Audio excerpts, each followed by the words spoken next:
Welcome to the Wow Marriage Podcast. I'm Chris. I'm Lisa. We're so glad you decided to join us for today's episode, Undressing Your Spouse. So this is really great because you're going to get like kind of a 2-for-1 thing here. Lisa and I, when I first pitched this, thought process or thought to her about undressing your spouse, we went back and forth over an email, and she had some thoughts, I had some thoughts, and I realized that we were talking about two completely different things that intertwined and could be used together. So just in a nutshell, you tell me first, when you heard that, what was the first thing that came to your mind? Well, I think you would have liked for me to have gone the literal direction of undressing you. Facts. But that's not where we're going today. No. So for me, I was thinking undressing your spouse in more of the vulnerability space, making a safe space is what I call it, where your spouse feels comfortable and safe coming to you, being vulnerable, being transparent, being able to just be wide open with everything that's going on the inside of them. And undressing your spouse is what process do you take? What method do you use to create that space for them? Right. So, and I completely agree. I totally can understand and see your point of view. Mm-hmm. But when I was thinking about it, I was thinking about, hey, we live a busy life. And, when I get up in the morning, I'm putting on all my clothes. I'm thinking about, okay, this is what I got to do to get ready for work. And this is what I got going on at work all day. And then this is what I got going on at home. And then this is what I got going on when I'm at home and this happens or that happens or whatever the case may be. The kids have practice, the kids have a meet, the kids have a game. All of that compiled onto that. And by the time, you get to 3 or 4 o'clock in the afternoon, you're spent. You're wearing a snowmobile suit on the desert. So this is my thought process is, how do I get all that off? How do I help release the clothes, the tension, the weights off of my spouse to undress them to a level where they're more comfortable and we could still be husband and wife, and we could still interact without, just tension and stress, not necessarily between the two of us, but just things that are going on in life. Yeah. So that was my thought process. Which to some degree, one plays in with the other. And that's my point. So it was really cool because, again, I didn't think about it originally the way you did because I had my own idea. I had my own mind. And I shot you the email and I said, hey, what do you think about this? Yeah. And you were like, no, this is what I think. And I was like, whoa, it's completely different. But we're going the same direction even still. So the end goal. We're like a big school of fish. The end goal is the same. So talk to me about, so let's say super tough day and we are super stressed. Work has been hard. Kids have been hard. So much going on. What are some things that we can do to create that safe space or create that environment of taking off that stress for each other? I don't pretend to, be an expert on the female attitude, emotion, all that stuff that comes along with ladies. However, well, I mean, after 23 years, I think you got a pretty good handle on it. I got some clues, but I don't want to come off as, like all knowing or anything, even though I do really actually secretly think that I do know everything. I get that a lot, but I think that, being funny and I kind of incorporate that funniness in like flirting. And I think that that's something that, I can do or I do to kind of relieve the tension or, when I see that, that you may be carrying a little bit, too much weight, that kind of can kind of ease. Yeah. You to kind of back you off the ledge a little bit. Yeah. Which, I mean, the old saying, laughter is the best medicine. Amen. And in a lot of situations, you're absolutely right. And that's one of the most amazing things, I think, for us is that you've always been funny to me. And people say that to me all the time. So Chris is so funny. And so Like there's never a dull moment for me, but Yeah. it really does. You are intentional about it in those situations. You can see it on my body language. You can see it on my facial expressions. You can see it when you walk in and ask me, how was your day? And I say, well, it was a day. And so, There is that. yeah. But it's really funny to me because after, you said it, after 20 years, like I think 23. that a lot of people, I would say a lot of people, but I know a lot of people that I feel like even after 2 years, 5 years, 10 years, that it gets old. Like I know people that I hang around with and I can tell like like an acquired taste. You gotta like me to be around me. And after 20 years, you're still laughing at the same jokes. Like I don't got new material. You keep saying 20 years. What? Okay, 23 years together. Okay, 19 years married. I just like to use round numbers. Okay, math is I know. hard. And that is totally a thing with you. I know. See, with your numbers. but even after all this time, you still think that I'm funny, and I can tell you that is one thing that almost a lot of joy.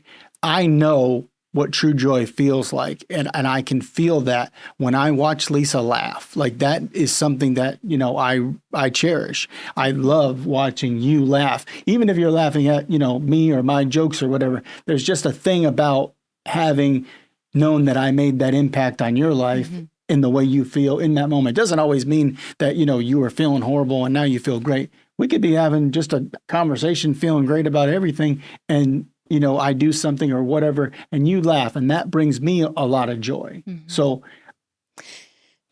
let's talk about something that I feel like I've learned to do for you is when I know that you're stressed, you've had a rough day, or something just is not sitting right with you, I'll make an effort to maybe come up behind you when you're sitting on the couch and massage your shoulders or rub your head or rub your temples or something like that, because I know that that's something that you enjoy and that feels good to you. And so I'm not in an effort to get to the literal undressing of the spouse, but to relieve that tension. she wants me. I can tell. Always. But Yeah. so my point is, and to your point, it was we learned something about each other that we were able to then utilize in those moments of stress and tension. Yeah. And I can tell you that it does mean something, because when you start, massaging my head or my shoulders or whatever, I immediately think about the fact that that I can tell that not only do you care for me, but you've recognized something. Like, again, my wheels are like, I'm just different. Okay. So I'm just thinking about things that I think other people may not think about, or they certainly don't say it out loud. But that's where my mind's going. Like, I genuinely think, okay, she's doing this. Wow, she really cares about me. She can see the fact that there's, something that's causing me stress or, causing tension in my life. Or maybe she just looked at me and said, I want to go over there and just, gently put your hands on me and let me know that you care. And again, it does. It's an absolute, like, instantaneous. It's like salvation. Like, boom. I feel like I'm free from that weight because you took the time to recognize that. And that's important. Read the room. Dude, look, I know a lot of guys, they like put their head in the sand, like completely oblivious to what is going on around them. Like they're like focused on, hey, this is what I'm trying to do. This is what I want to get accomplished. And listen, there's nothing wrong with being selfish. Everybody is selfish. I tell people this all the time. We are all selfish. We have selfish motives behind a lot of the things that we do. And there's nothing wrong with being selfish as long as you can manage your selfishness. It has to be balanced. There Right. has to be. And that's what I mean by can't be your managing. whole. Yeah, it can't be your whole mindset and your whole Yeah. whole lifestyle. That's not conducive of success in your walk with God, much less with your spouse.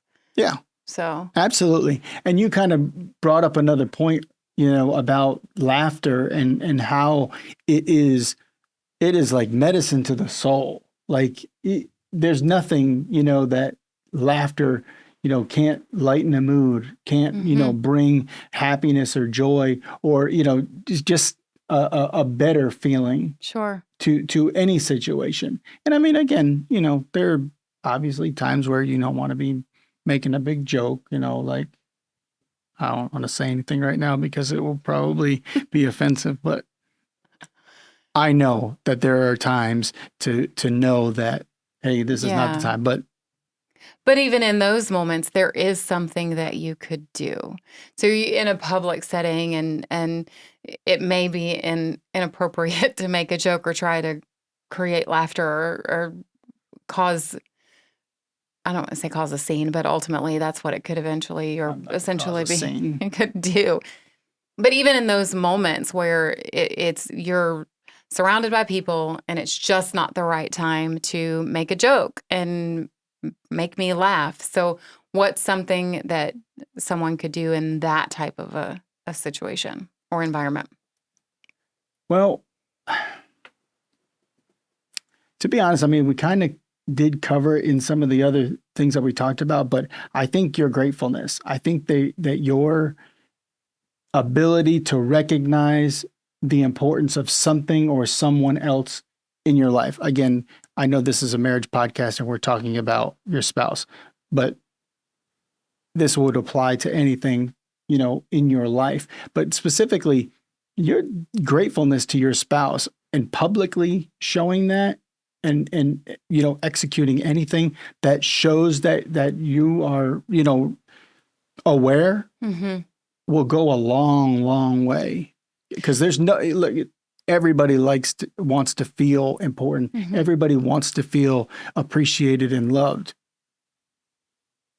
Nothing says that more than you doing a grateful act or saying something that exercises the fact that you are grateful and appreciative of what's, what you're getting from your spouse. Right. I'm thinking like even in a moment where maybe I'm feeling pressure from other things. And so let's talk about, so I am part of the hospitality team, and I do a lot of serving for events. Mhm. And there are times that it just is, I don't want to use the word overwhelming because it's not overwhelming emotionally or mentally or anything like that, but physically it can be very demanding. It can take a lot of time. It can take a lot of energy and efforts, and it can be multiple days in a row of just go, go, go, go, go Yeah, and if to make something, to pull off an event. yeah, and our church, our pastor, he doesn't believe in halfway if we're Right. going to do it. So Yeah, there's lot. been times that I've been in that type of a situation, and maybe I've got my whole team around me and we're all working and just doing things, and you've come over to me and just given me a hug, or just come over to me, you give me a kiss and tell me you love me and you appreciate me. There was one time even that I had to be here super early in the morning to set up for breakfast for a conference that we were having, and you actually had guard drill. And you were on post, and you came here in your uniform and came in the door just to give me a hug and tell me you love me. And it was just a rejuvenation. It was like that was all I needed, and I was ready to go again. Amen. And so those are the kind of the things I'm thinking, where it just taking a moment to re-energize your spouse with some act of kindness, just some act of letting them know that you are in their corner, you believe in them, and that they're doing amazing, but that they're human. Right. Well, switch gears with me now, because now we're getting a little bit more in, I can see that, I can read you that we're getting, into that area where you're talking about the real vulnerability with one another. Switch gears and let's talk about the read that you got on the undressing your spouse and how what is the importance of being able to do that actively, being able to take off those layers and get beneath to really get into the heart of your spouse. So I think it's important to understand that no two people are exactly the same. Everybody has their pasts. Everybody has, whether it's situational and circumstance based, or whether it's from their upbringing and the way that they were raised, whether it's just the way that their parents were, or whatever it is. No two people are the same. And so you said the word layers. There are layers. And to some degree, I think all human beings on some level have just an instinctive trait of being guarded and protecting certain things within their lives. And with your spouse, you should be able to just lay it all bare. And so I think it's understanding, does your spouse have those spaces that maybe they're a little bit more protective of? Maybe they're more guarded and not willing to just give it all out quickly. Gotcha. And then determining, okay, so is it a matter of they need to feel safe with me and be able to trust me with information that I'm not going to go talk to anybody else and tell other people? Is it that they need to know that they're safe with me mentally and emotionally, that I'm not going to badger them, I'm not going to verbally attack them or question them, open it up to, the Spanish Inquisition and interrogate them if they start sharing things with me? What kind of space am I creating in a situation that lets them know it's okay? You can let that guard down. You can totally talk to me. I'm going to love you through it. I'm going to support you through it. I'm going to comfort you through it if necessary. I'm going to talk you through it if necessary. Whatever that looks like. Sounds a lot like you're talking about relinquishing control. Like, again, when you get married, like the honeymoon phase ends at some point. And I think what happens a lot of times is you're married and everything is new, and you got a new roommate and you guys can do fun things together. And there's all of this stuff going on and you're enjoying every minute of it because it's wonderful.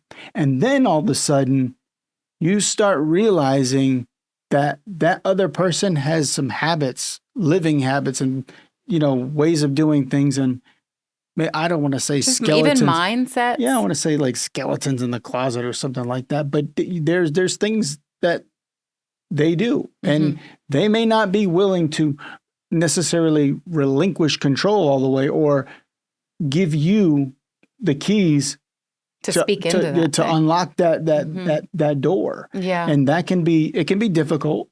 It can definitely put stress, but there are some things that you can do. There's some ways that you can circumvent, navigate those situations to kind of get where you're going. But you got to be willing to put in the work. Right.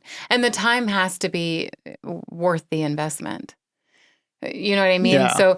So if your heart is right, and we talk a lot about, I know that you love me. And so when you do things that I may not necessarily like, agree with, enjoy, whatever, you're not trying to hurt me because I know you love me. Right. And so, but your true heart, it has to be that person that you have committed and the rest of your life to is worth the time investment to create that safe space. And I have to be able to trust you regardless of those areas that it took you longer to give me access to. Right. I had to trust you anyway. Do you know what I mean? I do. And so I think both of those things kind of play together in that situation. And I think there's an opportunity there, if you will. I don't know if that's the right word to say, but I'm going to call it that. There is an opportunity there on both parts, because let's just say, for all intents and purposes, I'm having an issue. I'm battling something in my life. We're struggling with some. I was. Boy, this is tough. I don't got any struggles currently. I haven't had a lot of struggles in certain areas. at least that you would have to step in and deal with. I porn. Let's just say I got a problem and I can't, I find myself, gravitating towards, pornography.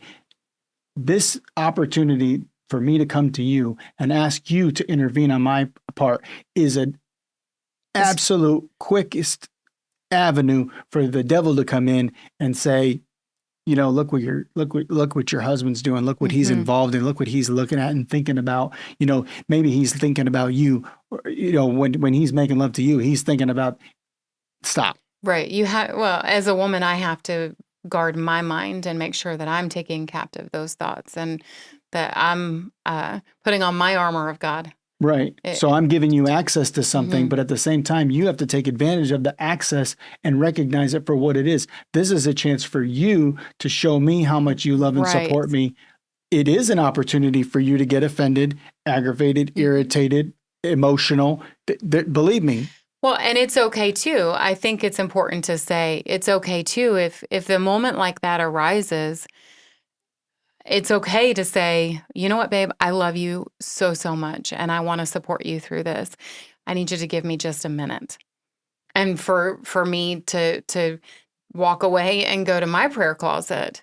Right. And, take that time for me to pray in the Spirit and really build myself up so that I can then come back and be strengthened. Yeah, because that can be like a punch in the face, But I think in that situation, there's give and take on both sides. And again, nobody's going to be perfect. You have to give yourself grace. But at the same time, if your mindset and your heart are right as it pertains to your spouse and wanting to be the best support for them as possible, you can get through a situation like that stronger. Amen. With God. Because like Mike Tyson said, everybody's a tough guy until they get punched in the face. Right. So that's one of those things that will really test the strength and character of your marriage, and it can have the most prolific and outstanding effects if you take advantage of your God and the gifts. I mean, what was Pastor saying? I forget now. It was like there's like 7,842 like promises. Like I think I've used like maybe 4. So I think there's got to be promises out there that I got to get a hold of. And I'm sure any situation that I face, there's one to cover that. Right. So it's just about taking advantage of that. So, but I like what you're saying, because I want to make sure that I'm always in that position to be that vulnerable and to be that uninhibited. You said this, and I immediately thought about, you said, was another podcast where we were having a conversation and you were talking about preparation. Oh, you were talking about how the time to, get built up about your finances or get built up about, being married is not like when the problem comes, like you should be like doing, you got to be proactive. Again, practicing this kind of, having conversations like verbal conversations is going to put you in a position that when something comes up, you can have that conversation, even though it might be a little bit hard. There might be a little bit more stress and to the moment. But if your conversations are wrapped around text messages and I don't know what else, Discord or whatever these people do, look, you're missing the boat. If you can't have a face-to-face conversation, your marriage you're in trouble. I'm just telling you. You got to be able to talk. Yeah. And I think to your point, having conversations in between the hard conversations, it won't necessarily make the hard conversation comfortable, but it will make the hard conversation safe. Amen.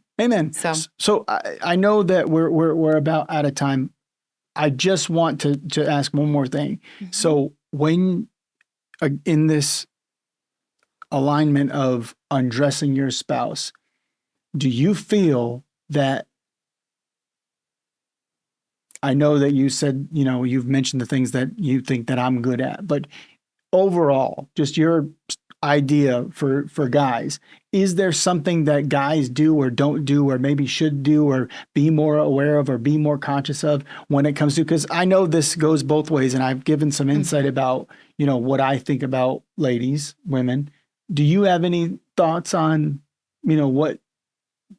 Something that they can do? Yeah, or something that they just need to be aware So, of. so I think awareness is just the key. Oh, I mean, amen. you use the word. It's just awareness and making sure that you're paying attention. You said read the room. I think that's so important, making sure that you are really paying attention. While we don't want to come into the house and immediately unload all of the stresses of the day and vomit our day as soon as we come together, because we need that positive interaction before we start talking about the hard stuff. But you can tell. You can see it on my face. You can see it on my body language. You can see just, right, when I've had a bit of a rough day. So just be aware, pay attention, and do something maybe out of the ordinary. Do something that she's not expecting to just let her know, hey, I'm in your corner. We're in this together. We're a team, and you are not carrying anything by yourself. Yeah, I think sometimes it's just a matter of pitching in, Mm-hmm. Or even just, again, a pat on the back, or rub the non-sexual touches in those moments. But, letting them know that you're there to support them. Let them lean into you and just hold them up physically. Put your arms around them, hold them up, give them some strength in that moment.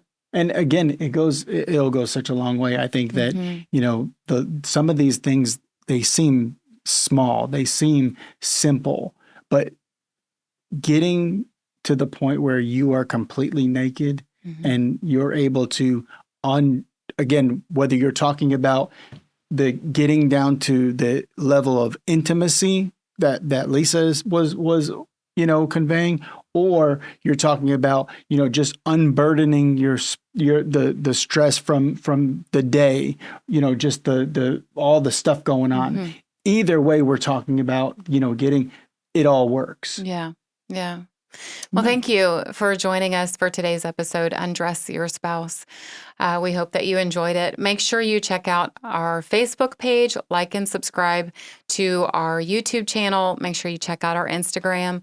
You can also go to our website, www.thewowmarriage.com. Send us the feedback and send us any questions that you have to our email address, thewowmarriage@gmail.com.